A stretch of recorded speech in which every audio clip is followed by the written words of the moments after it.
The teller. The teller. The teller.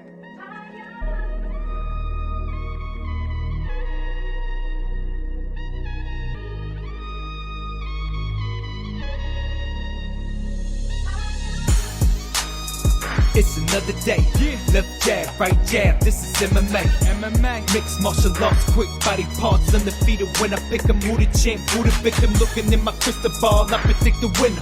Never stop fighting. If you lose, keep your chin up. Know how the game go. I'm a smart fella. Welcome to the show. This the MMA fortune teller.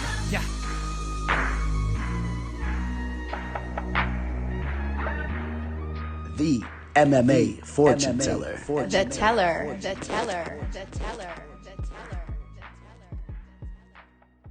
What is up, you guys? UFC 253, Israel Adesanya versus Paulo Costa. A fight that a lot of us have been waiting for some time now. It's finally hitting us this upcoming weekend. We're also taking the flight back to Abu Dhabi. Looks like we're going to be over there for about 5 fight cards. I'm excited about that. I thought it was a fun time the first time we went over there, so it should be good once again. And we got a stacked card here, especially towards the top of the card. The co-main event and the main event spots are definitely big-time fights. And, you know, if I'm being honest, looking at this card, I think that this past weekend's card was actually better than this card. Let me know what you guys think. Which card were you more looking forward to? I definitely love the main event and then the co-main event spot, but overall, top to bottom, this past weekend was an epic card in my opinion. You know, a lot of you guys were upset with me for not doing my recap in the last prediction video, so I'll make sure I'll never make that mistake again. But we had a lot of fights to get to, and I kind of just skipped through it, and I'll make sure I never make that mistake again. So here we go, man. Let's do the recap. A lot of you guys know I've been chirping. It was another profitable event for me, highly profitable event, and let's get into it. You know, we'll start at the bottom. We'll work our way up, and then the first fight. We had Tyson Nam, who took out Jerome Rivera.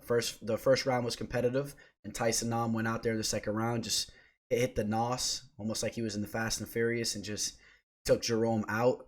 Tyson Nam is a true threat, man, with his hands. He has a lot of power. I did say I seen some holes in his game, but he definitely still has power in his hands. He can give guys problems with the power.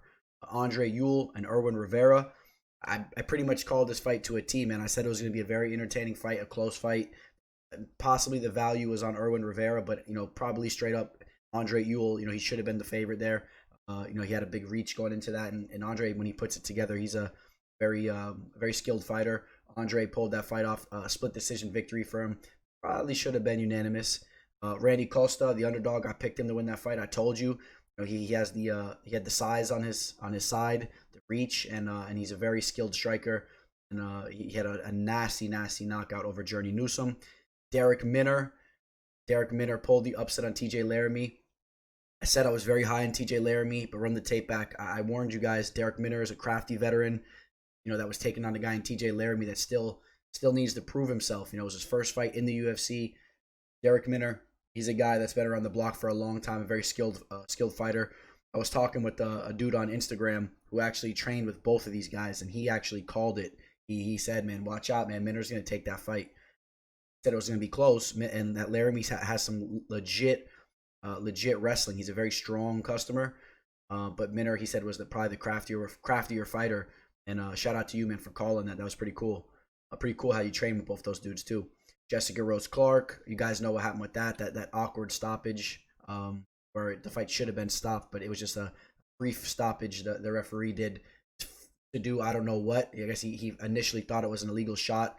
Then he realized it wasn't, maybe looking up at the replay, and then he just, you know, set the fight back up to continue, which was really BS because Jessica Rose Clark should have won the first time around, but she went out there and she finished her again.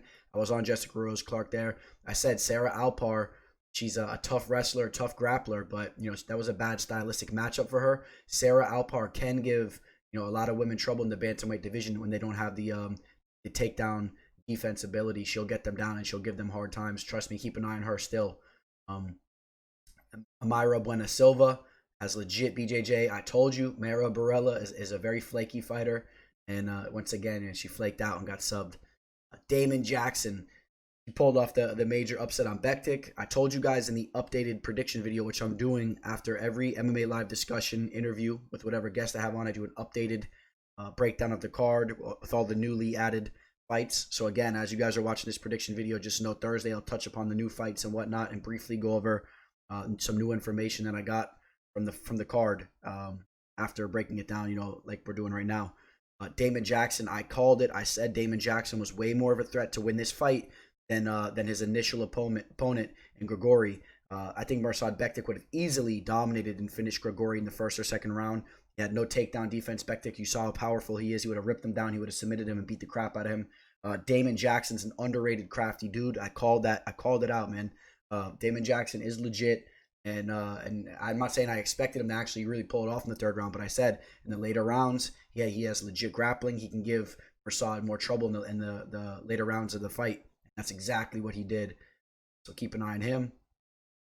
David Dvorak took out Jordan Espinosa. I was on David Dvorak.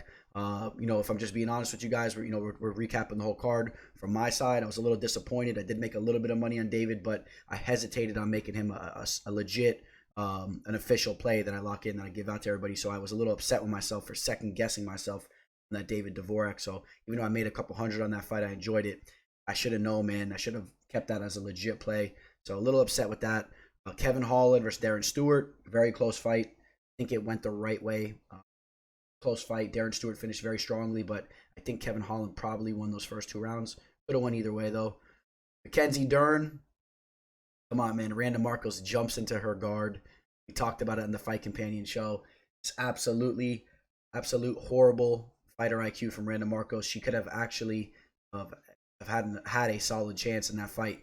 She would have actually kept the fight standing, used her 1-2, and used her takedown defense, and she would have been stronger in the clinch, could have pushed Mackenzie up against the cage, and just continuously used her 1-2, which is obviously the recipe to take out Mackenzie Dern. It's not to jump into her guard, where she's an absolute wizard on the mat. So I don't know, what the hell she was thinking. Johnny Walker versus Ryan Spawn. Fireworks, absolute fireworks. I'm happy for Johnny Walker. Still not completely sold on him, though. I think that he gets whooped up by a lot of the top light heavyweights. He's a little sloppy in there, and I think if that fight would have went later on into the fight, we would have saw those flaws that he has in his game with his grappling and cardio. All right, now we're getting to some bets here, man. Khamzat, Chimaev. The guy's an absolute beast. You guys got to check out the Fight Companion and scroll over to when he got that knockout, because we were going absolutely crazy. The guy's a legit dude, man. I said right before the fight started, I said, I will not be surprised if he gets a knockout on the feet. Mark my words. I said it, man. Gerald Meerschaert was just coming off a nasty knockout loss, himself on the feet. His chin's questionable. He's very slow on the feet. And this guy Khamzat, he had a nasty knockout that I saw of his in some of his earlier fights. And you see him hitting the pads. The dude's definitely powerful. I was more expecting the ground and pound, to take Gerald out. But when you have a 7-unit parlay play with Khamzat and Colby Covington, man, that's the way you want to see that go. So I did. That was my 2 plays. I had a parlay of Khamzat and Colby, which we'll get to in a minute, and then I had a straight up play, 4.5 units on Nico Price. I'll count that as a victory. I got my money back, but Nico, I can't stand when they take points away from fighters, especially in that situation. That was horrible. Should have never taken a point from him, but they did, and Nico Price won 2 of the 3 rounds, and should have been a victory. And all that matters is what you're seeing on tape is correlating to making the right decisions. Nico Price should have won that fight, and he almost had the stoppage early in the fight, but props to Cerrone for hanging tough.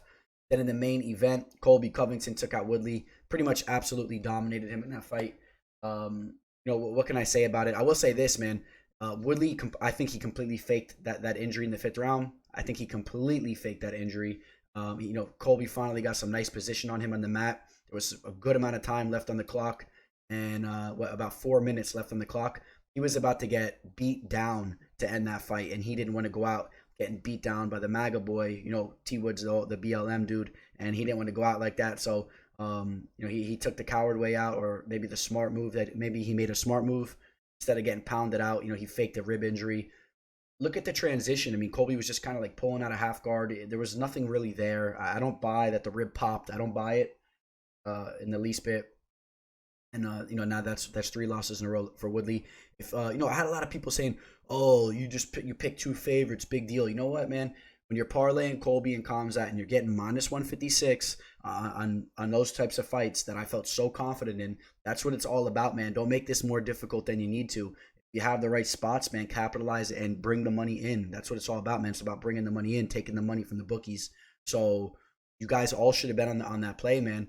I posted a funny meme on my Instagram, MMA fortune teller _ about Khamzat for all the guys that are hopping on the train now, because I was on record. You guys all already know, man. I've been on record. I'm a big believer in Khamzat, and I've been a big believer in his. So 9-0 now, and expect big things from him. I think that he's probably a future champion. I'll be on record saying that, man. Still has to prove himself some more, but I'm riding the wave with him. So that recaps the Colby Woodley fight card, which I said I thought it was a more stacked card than this weekend's card, but nevertheless, I'm still super excited for this weekend. And here's the card that we're going to be touching up upon. See Izzy and Paulo at the top. We work our way right down to the bottom. Start off with the first fight. Got Khadis, Ibragimov taking on Danilo, Marques. Khadis, you guys know the deal with him, man. He's a young dude, young Russian cat. That's really been having a tough time pulling off a victory inside the UFC. 3 losses in a row. Even in his last fight, he actually started off decently in that fight, man. He looked like he made some improvements in his fight game. And then all of a sudden he just gets caught and he gets put out. But by a very, very tough fighter, man, the Bulldozer. That dude's nasty, so he's getting another shot here, man, against a guy in Danilo Marques. Danilo Marques is a BJJ fighter, man. That's what he is. He's a Brazilian Jiu-Jitsu based fighter who's since been making his way over to the MMA game. Still needs to sharpen up on a lot of skills, besides the BJJ, the striking, the clinch, and all that. A little bit awkward on the feet. And this is an interesting matchup because Khadis has not been able to put it together, but this is a fight that he really should win. I think that he should win this fight. This is the knockout that he's coming off. The knockout loss he's coming off against the Bulldozer. This dude is an absolute tank, though. So you take a look at Danilo, man. Danilo, you see him hitting the pads, and you watch his actual fight footage on him, and not impressed with him on the feet whatsoever.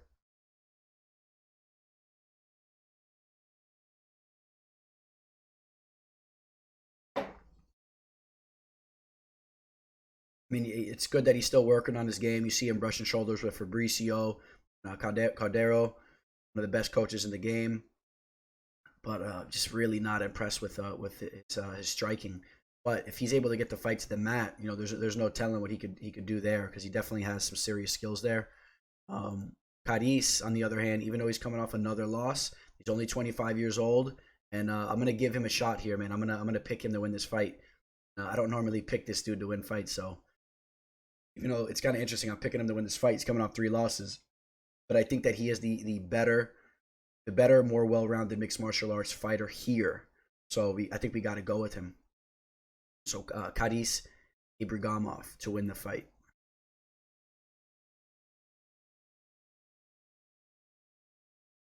And if you guys hear any rain in the background, pardon me over here, because the weather is not so nice outside in South Florida. We got a lot of rain coming down here the last couple of days, so I don't know if you guys could hear that or not. But in the next fight, we got Hughes taking on Juan Espino. I'm sure you guys are familiar with these guys, both of them coming from the Ultimate Fighter. That was that heavyweight season that we had. Hughes is a guy that he has pretty good takedown defense, and he has pretty good hands, but he's very, very hesitant on the feet. Doesn't give out a lot of volume, and he has a lot of opportunities in fights that he does not capitalize on. He's left wins on the table. The Maurice Green fight in particular, that was a fight he should have never lost. He lost that fight. This is a guy you got to be careful when you got money on him, because even when he's a favorite, man, and even when he's supposed to be winning these fights, he doesn't show up sometimes. And you see that he actually has the skills. It's just he's so timid in there. Kind of like a little hint of T-Wood as of recently, man. The guy just doesn't throw. And then you got Juan Espino. Juan Espino is a legit grappler, man. The Spaniard, he's a legit grappler. See him here. He has a 3-inch reach advantage, 2-inch height advantage. He's a big boy. He is almost 40 years old. This is the heavyweight division, and he's a grappling based fighter, and he can really do damage in that department. So maybe the age doesn't matter as much with him. You see him here, man. He's actually doing some of that Songhalese wrestling. So this guy, I mean, he's been wrestling, you know, all around the world. He's a serious wrestler. See, this was Espino when he took on Maurice Green on the Ultimate Fighter, and he did work on that show, man. Just a lot of the guys he fought on the show didn't have the wrestling credentials. He was just ripping them down, working his ground and pound. You know, he's not the most ferocious when he gets guys down. It's not like he's out there always finishing the fights. A great control, and it's good to have money, you know, backing a guy like this that could really control where the fight goes. Solid fighter, but he's old. He is old, so you know, on the feet, you know, he's been working on his hands too. He has a little bit of power. Take a look at what he's been doing as of recently. On Espino, you know, he is coming off his last fight was in 2018. Yeah, it's been a long time. In 2 years against Justin Frazier, he pulled off that straight arm lock. So yeah, he's been out of the cage, man, for a long time. And then yeah, you saw him on the Ultimate Fighter show, you know, getting the rear naked choke. Ben Sassoli, he controlled him that entire fight, was able to take him down. That does have some good submission skills to go with his wrestling too, but he also can completely control you on the mat. And that's probably where I think I'm going to go with this fight. I think that he probably does get this fight down to the mat. Even though I did say Jeff Hughes does have decent takedown defense. I believe he has a little bit of a wrestling pedigree himself. He's only 32 years old. He is more, you know, in his prime. Does have decent boxing, but low volume. Like I said, he's coming off a loss to Rafael Pessoa. You know, Todd Duffy fight, we didn't even get to see that fight take place. It ended with the eye poke, and then he lost that fight to Maurice Green. Completely left that fight on the table. And I'm gonna take Juan Espino. I like to have the very skilled wrestler, like to back the heavy wrestler in that spot there. The way they match up stylistically with Hughes having very low volume fights. You see Maurice Green there. This is where he edged out the fight. That fight could have went either way. Hughes was a big favorite, like a -450. I think he probably did edge that fight, but it was like a split decision loss that he left on the table. So yeah, but we'll take Espino to win the fight. As far as the line goes, yeah, it's a high line, so be careful with that. I think that there's some value on Hughes, right around +245, right around +250. Hughes is a capable fighter. Maybe all of a sudden he steps up his volume. Maybe he worked on his diet a little bit better too. I'd like to see him clean up his diet. Yeah, we'll have to see how that goes.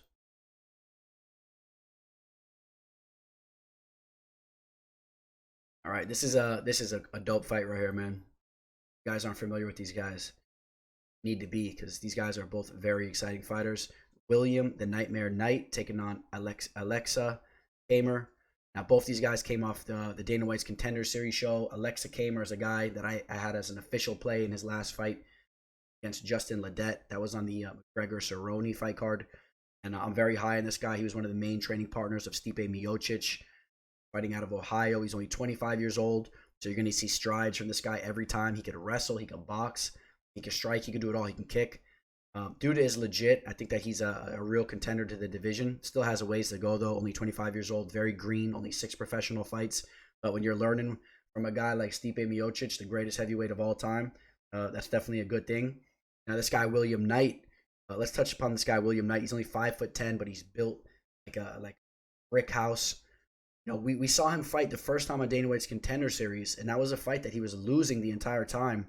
But you could see that he has this weird skill set, man. He gets out of these tough positions like not a lot of guys do. He's not really that skilled when it comes to the grappling, but he's so strong. He muscles out of these positions.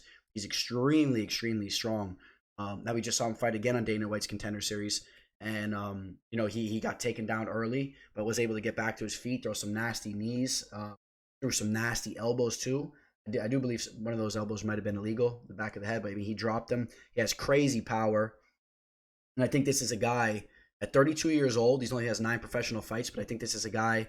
Well, I do know this. He got into mixed martial arts pretty late, so he's actually going to be growing right in front of our eyes, even at the age that he's at. And I truly believe that. I think that he'll be hanging around. Just be seeing him fighting into you know, in the UFC right around to like 34, 35. I think this guy's going to be around knocking dudes out. So pretty impressed with him. Let's take a look at the line real quick. Yeah, Alex Camur right around a -165, and I get it. I think that Alex Camur, like I said, he's in regards to the actual skill sets and the technique. Camur is a lot more technical. He's a legit grappler. He has the technique there. William Knight's powerful. And William Knight can knock anybody out. So I would not be surprised if Knight gets a knockout here. But I'm picking Camur to win the fight. I like Camur very, very high in him. But Knight coming off that nasty finish to Cody Brundage. And the Rocky Edwards fight was a nasty knockout for him. Now, if you go back to the Contender Series, he finished his fight. I'm telling you, when you watch an exciting fight, you run that tape back on the Herdem Aleksa fight. He finished that fight with about 25 seconds left in it, and he was about to lose a decision. But look, I mean, he's had now 4 professional fights since then, so he's continuously growing. And that's what Dana White wanted to see from him then. That's what Dana White basically said. He wanted to have him back. He wanted him to continue to grow and not be so green. But I'm telling you guys, this was actually the elbow I'm talking about, where one of them did hit the back of the head. But nevertheless, you got to give him props the way he finished that fight. He's a brick house, man. I'm telling you guys, this guy is a brick house. Camur is legit. Had a beautiful win on Dana White's Contender Series. And then Justin Ledet, he looked very good in that fight too. He showed up, and you gotta love when you're backing the guy and you have a lot of money on him and he shows up. He looked good in that fight. And I like him. I think that he's going to continue to grow right in front of our eyes, like I say. And I think that if Camur can avoid that big shot, he's going to get some takedowns. He's going to get some position. He needs to just be a little bit conservative in there, hold position, not get too crazy, give Knight a chance to get back up and start throwing bombs and make it a dogfight. Knight will make it a dogfight, and he can just shut your lights off. So, yeah, I got to go with Camur, man.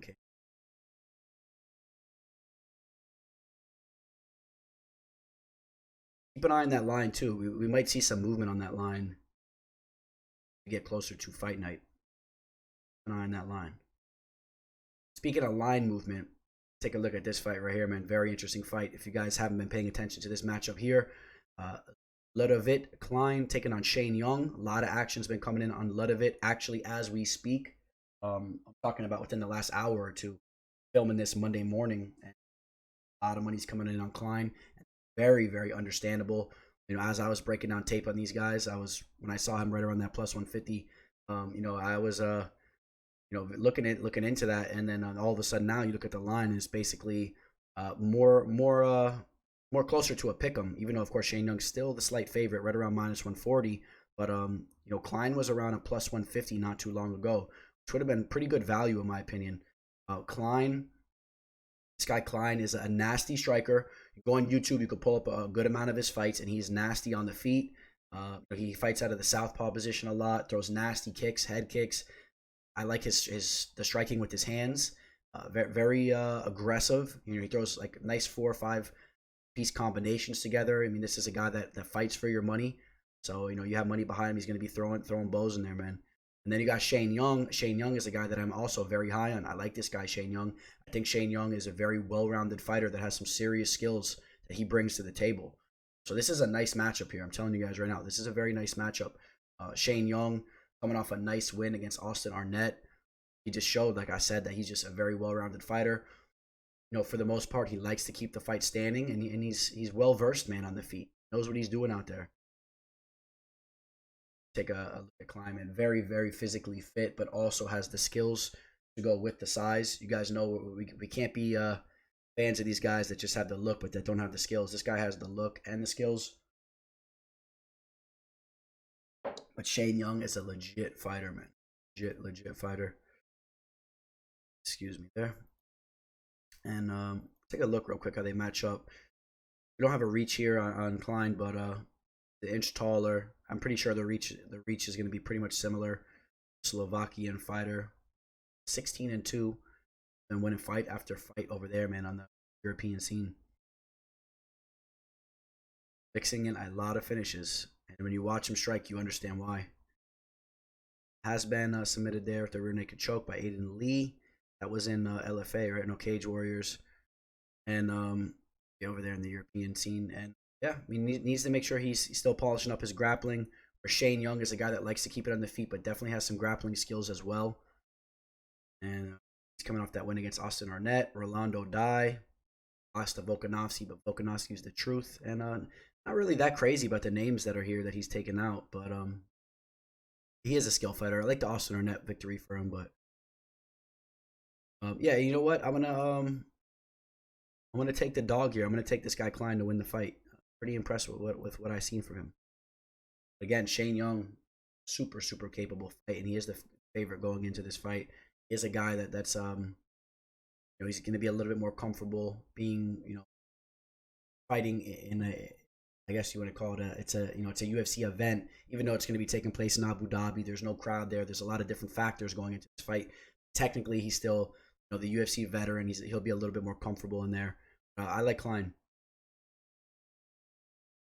Now in the next fight, Diego Sanchez taking on Jake Matthews.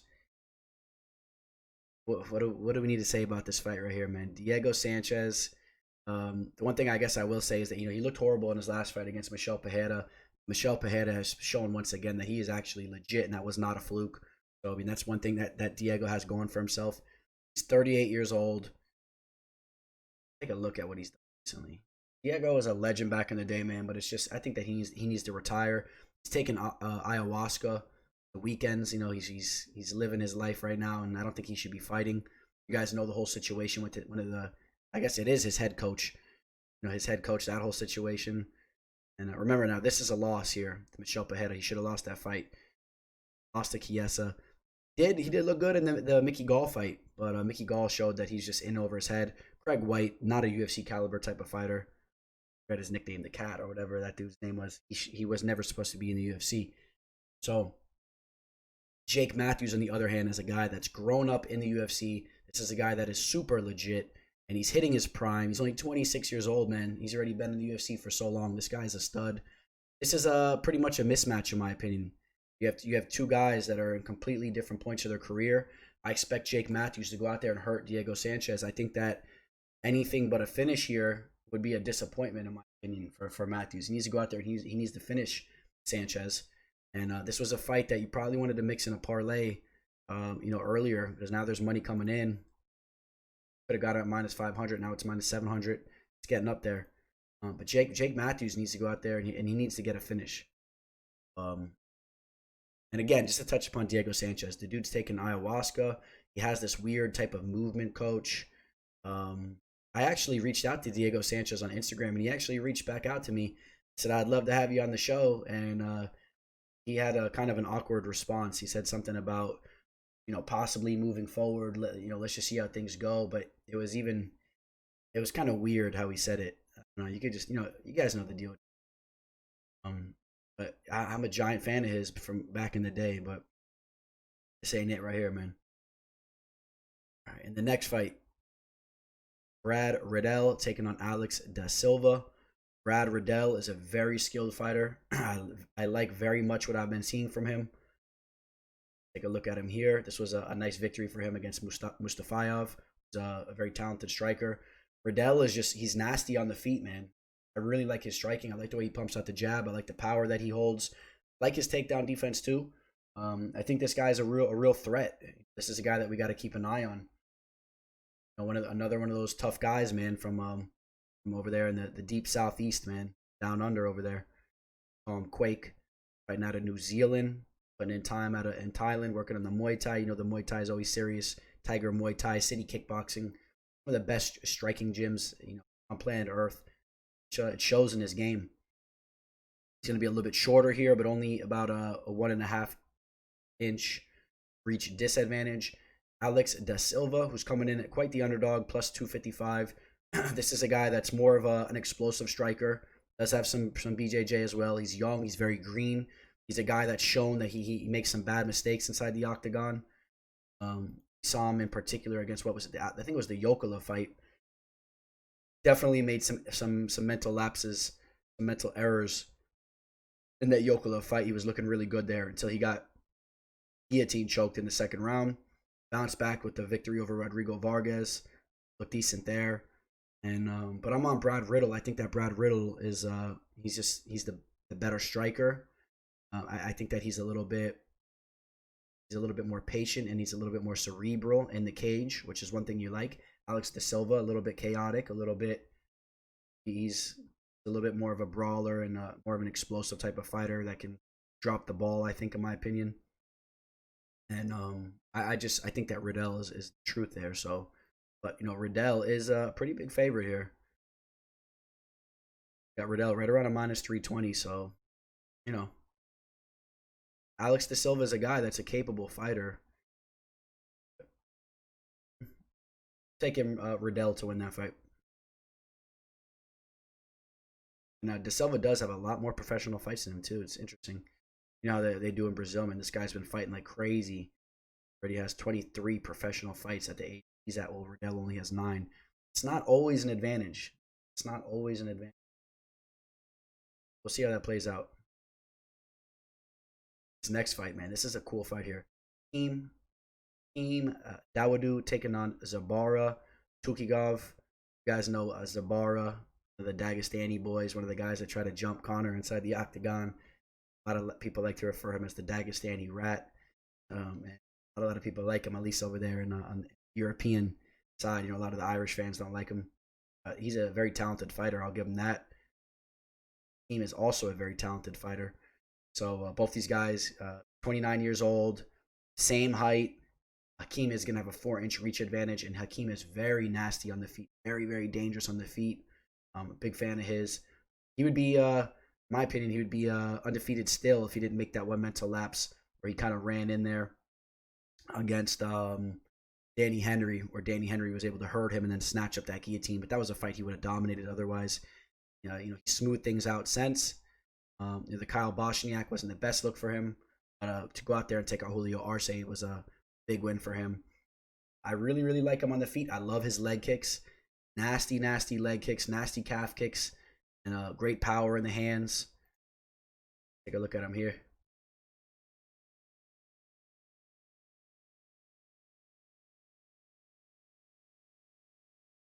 A lot of speed, man. A lot of speed in the hands. This guy's a ferocious striker. This is a nice matchup. I like this matchup a lot here. And it's interesting too because Zubaira is a guy that, although he definitely has the grappling, you know how those Dagestani guys do, very powerful with the grappling and the takedowns. This is a guy that's shown that he also has some power in his hands, you know, in regards to the striking. Knock guys out as well. In fact, is he coming off a pretty nasty knockout, right? Knockout victory against Kevin Aguilar. A nasty knockout in the first round. Leroy and Murphy fight, he kind of faded in the later rounds and then gave Murphy a shot to come back in that fight and get the split decision draw. You know, this is a very, very tough fight to call. I'm going to take Hakeem Dawodu, though. I'm going to take Dawodu, the slight dog here. I just like what I see from him on the feet, and I think that, you know, he keeps this fight close into the later rounds. If he could stuff some takedowns, I think that we're going to see the Dagestani. I think he starts to get a little tired in there, man. He does get a little gas in the later rounds. I think Hakeem could really hurt him. Zubaira, though, also carries the nasty power, like I said, and he definitely has the edge in regards to the grappling. So he's probably going to be all over Hakeem early in this fight. He's going to try to wear him out, get the lactic acid, you know, flowing in Hakeem's arms, try to wear on that quick twitch and that speed of Hakeem's. But I don't know. At the end of the day, I'm going to take Hakeem there. I like Hakeem. Hakeem has some real potential. This was that whole scene after the Khabib Conor fight where they had the brawl. And he was in there somewhere. I think that he's actually the guy that Conor punched in the face, if I remember correctly. And then Conor got sucker punched from the back. Yeah, that's an excellent fight. Keep an eye on that fight because the winner of that is going to continuously move through the ranks and be a real threat. Right, we're in the main card, right, already. Yeah, we're already past the first fight of the main card. Now in the next fight, we got Ketlen Vieira taking on Sijara Eubanks in the bantamweight division. Sijara Eubanks, cannot believe she won that last fight. Very, very much shocked that she took out Julia Avila. Thought Avila would have roughed her up in the clinch and whatnot, but Avila showed that she has some things to work on. I think she needs to learn how to calm down in there and how to use her skill set properly. Ketlen Vieira, this is a girl that I think that is a very talented fighter. She is coming off a loss against Irene Aldana, which was a pretty big upset. A lot of people liked Vieira there, and I think that Vieira is a very, very talented fighter. As far as how they match up, of course, Sarge is going to be shorter, 4 inches shorter, but only 1 inch of a reach disparity there. And, you know, Sijara Eubanks, man, looked good in that fight. She showed up, but let's not forget how she looked against Betch Coeta. You know, lost that fight, and you know, maybe Julia Avila was just little bit overrated based on some circumstances, and maybe she really was not on the level. Of course, Sarge has the grappling, has decent power in her hands, but I expect Ketlen to go out there and to handle business. With women's MMA, you do have to be careful. Just I don't see how she goes out there and she loses to Betch Coeta, and then she goes out here and takes Ketlen Vieira out. Ketlen is a skilled opponent. I like her striking. I like her BJJ. Very well-rounded. She has a lot of promise, and I think she's going to be super, super motivated after coming off that loss to Irene Aldana, who was a nasty fighter. And I've never been a big fan of Sijara Eubanks. I've seen her go in there, and I've seen her just be controlled and beat up by certain fighters that I don't really hold that highly. So I do kind of like Aspen Ladd. I do like some of the skills she brings to the table, but Aspen Ladd was able to pretty much take care of business against Eubanks twice. And but this was the Julia Avila fight, where she did show up. So we got to give her props there. She did show up. Ketlen Vieira to win that fight. And as far as the line goes, yeah, right around a -175. So, all right. Going to the flyweight division. It's funny, they kind of made this fight card as if it was an Australian or a New Zealand fight card, right? A lot of those guys, since Izzy's is the main event, I guess they like to keep those boys together. We got Kai Kara France taking on Brandon Royval. Brandon is coming off a solid victory against Tim Elliott. Big win for him. I believe Brandon Royval came from Dana White's Contender Series as well, if I remember correctly. No, he was the long-time LFA veteran. That's right. Been hearing about this dude for quite a while, fighting over in LFA. Had a big fight against Casey Keeney, which he lost. Took out Joby. Joby won Sanchez. Tough fighter there. That's a nice win. The Nate Williams fight was a nice victory for him as well. Familiar with that fight right there. And then the Tim Elliott victory, his UFC debut. So he's been putting in some work. Kai Kara France, you guys know the deal with him, and this guy just wins fights. That's all this guy's been doing. He did lose to Brandon Moreno, but other than that, I mean, you look at the wins that he's strung off ever since 2017. Although not crazy about a lot of these names, especially after you see what Mark De La Rosa's been doing as of recently. And I said there's holes in Tyson Nam's game, so probably the biggest win that I see here is probably Julian Paiva. Other than that, I mean, Tyson Nam, I said he has holes in his game. Although he does have power, you can avoid those big shots. You should be able to win a decision against him. So it's good to see that he knew how to do that. But now he's taking on Brandon Royval. Let's take a look at that line real quick. Kai Kara France coming in at right around a -230. I do believe that line is pretty high in my opinion. I think that Brandon is a very capable fighter. He's a well-rounded fighter too. He's dangerous on that, and with the striking, pulling off a lot of subs. Yep, arm bar, arm triangles. I mean, a lot of subs popping all around here. That line is a little high. But I do like Kai Kara France to win the fight. I've made money on him quite a few times and does deliver very often. Like I said, as of recently, this guy just wins fights. But you might want to look into the actual matchups and see who he's fighting in.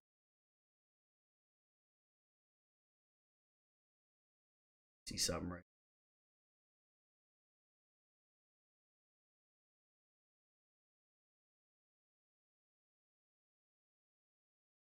Kai Kara France, though, he's the much smaller dude here, too. 5-inch height disadvantage, and we're talking about 4-inch reach disadvantage.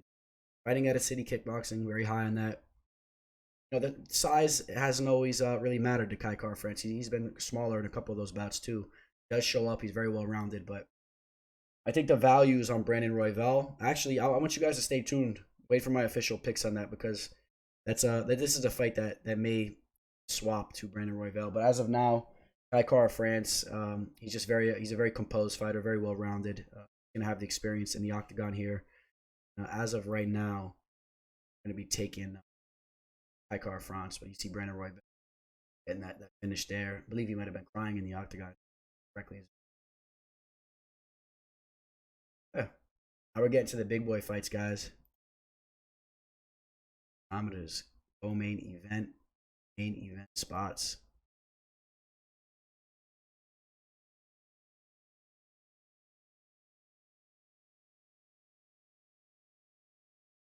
Super excited for this. So now we hit up the co-main event spot. Dominick Reyes taking on Jan Blachowicz. Jan is 37 years old, man. Now is the time if he's ever going to be a champion. I think that this is his one only chance, in my opinion. Dominick Reyes, even if he loses this, he still has some time to try to get back to the top. But I think that, he wants to win this fight after being so close in that John Jones match. You definitely want to go out there and seize this opportunity. Jan actually has the reach advantage here, 1-inch reach advantage, even though Reyes is 2 inches taller. Reyes is a pretty big favorite, man, right around -260. Some value on Jan Błachowicz. You guys all are familiar with the Reyes-Jones fight. An extremely close matchup. Dominick Reyes went out there and pretty much dominated the beginning of that fight, in particular the first 2 rounds. Third round, he still looked pretty good too. I think that was the round that it really came down to, whether if you had Jones winning or Reyes winning. If I remember correctly, I thought that it could have went either way, but I thought that Reyes should have won that fight. And but Jones was the champion, and he finished stronger in that fight, so the judges gave it to him. There's no question that as far as just out of a pure fight, just a fighter's fight mentality, who won that fight, it was definitely Reyes. I mean, he brought the fight. He dropped Jones. Jones didn't really do anything in that fight besides walk him down towards the end of it when Reyes gassed out. I think that fight is really gonna help Dominick Reyes grow, going 5 rounds like that for the first time. I think that he's gonna bounce back, be stronger than ever. I know that Reyes has put some time in over in Colorado. You see him over there in Denver, so training at altitude with guys like Curtis Blades and Alistair, that's going to go a long way, man. And I expect his cardio to be better than we saw in the last fight. Training is serious out there. And but I want to bring up this fight right here. You guys remember, man, the Volkan Oezdemir fight. Again, he was a little bit more green back then, but I thought Volkan Oezdemir beat him in that fight.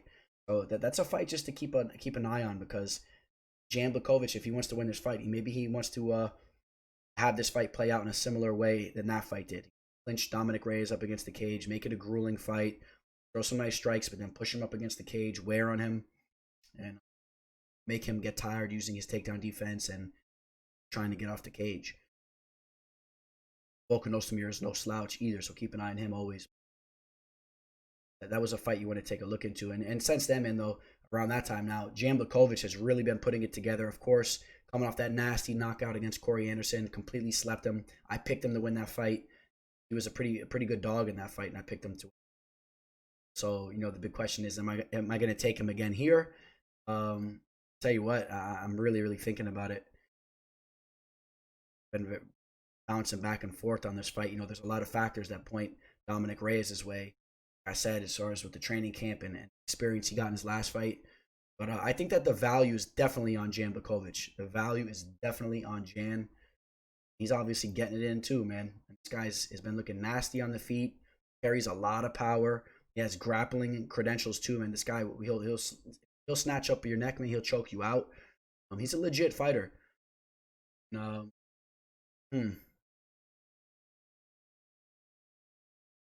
Yeah, I think I'm gonna actually I'm gonna take Jan Blachowicz to win the fight. That's what I'm gonna do there.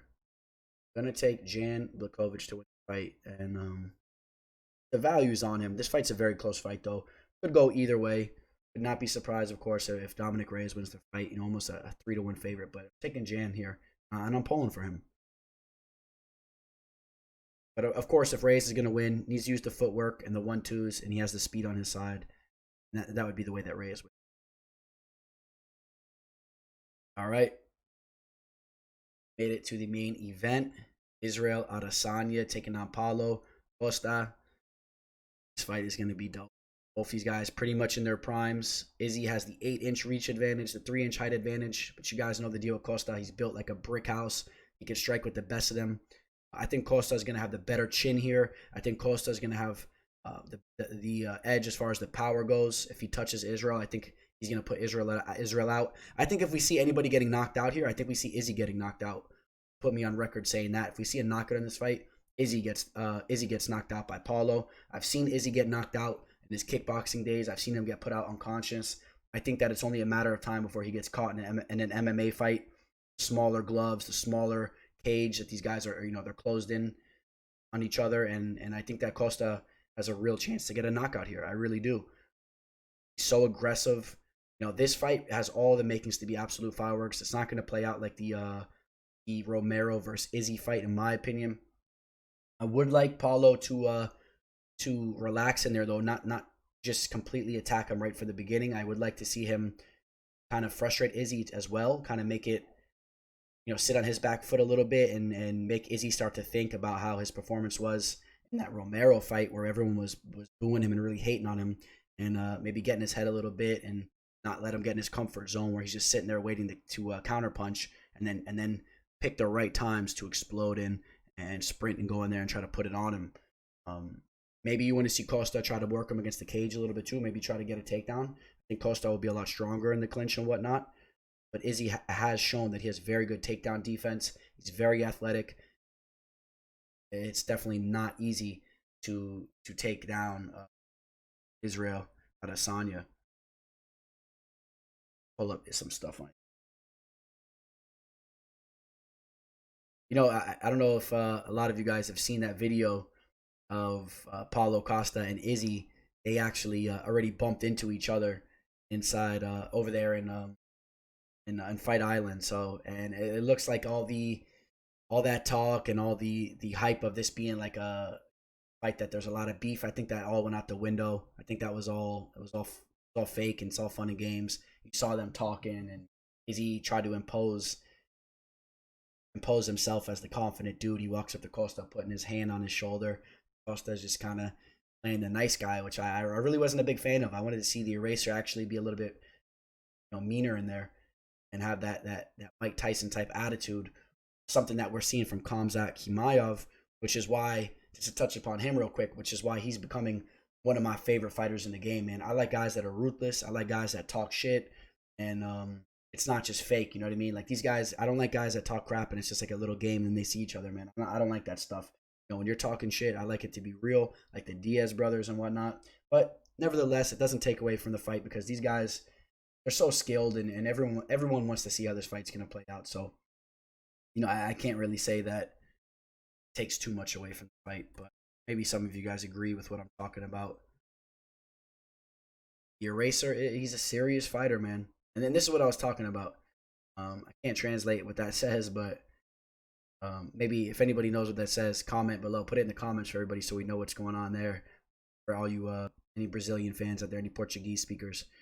Yeah, they met and they were rubbing shoulders. So, damn, who am I gonna take here, huh? I think I might take another dog here. I think I'm gonna take Paulo Costa. That's what I'm gonna do. I'm taking Costa to win the fight.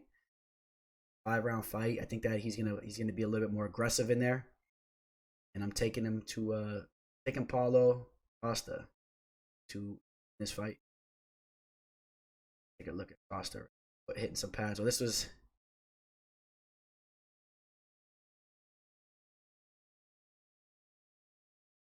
the one I thought it was. Yeah, no, this guy's serious, man. You guys know the deal.